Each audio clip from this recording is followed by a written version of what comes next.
Nandito tayo sa JNK Ebreo dito po sa may Bustamante. Cravings tayo sa lechon paksiw. Kain tayo, guys, no?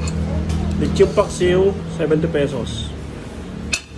70 pesos siya, no? Yun, no? Tapos ang maganda rito is may libreng sabaw. May libreng sabaw. Nilaga. Oh. Kain tayo. Yung lechon paksiw nila, oh.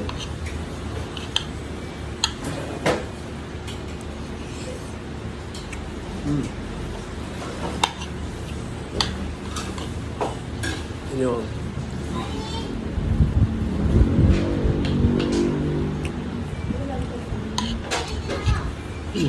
Nalo.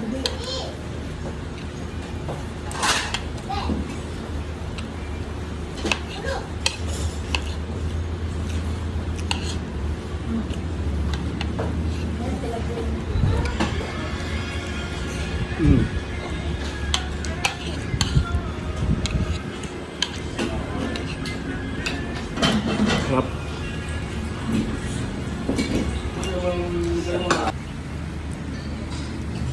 JNK Ebreros Eatery. Anong street mo, ma'am? Bustamante po.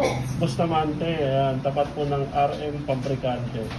Nagutom tayo. Meron tayo ritong titikman na lechon paksiw. Magkano po ito, ma'am? 70 po. 70 pesos po order nga po. Order nga po, tsaka kanin. Cravings tayo lechon paksiw. Ulit na pa tayo naghahanap. Dito nga pala meron. Sa JNK Ebreos Eatery. Ayan, anong oras kayo bukas, ma'am? Anong oras? Bukas po kami ng 5, pero 6 pa lang po ang makakaluto. 5 a.m. gano'n. Pero 6, ano na po, may luto na po kami May ng luto mga na yun. pangalmusal. Araw-araw po yun. Araw-araw po. Di ba kayo nag-ano rin kayo ng ano, ng mga ano kayo, may bilao rin? O... Opo, may mga bilao din po. Basta kung gusto mo order, doon na sa JNK Ebreos Eatery. Opo. Alright. Yan, may mga ulam sila rito. Oh.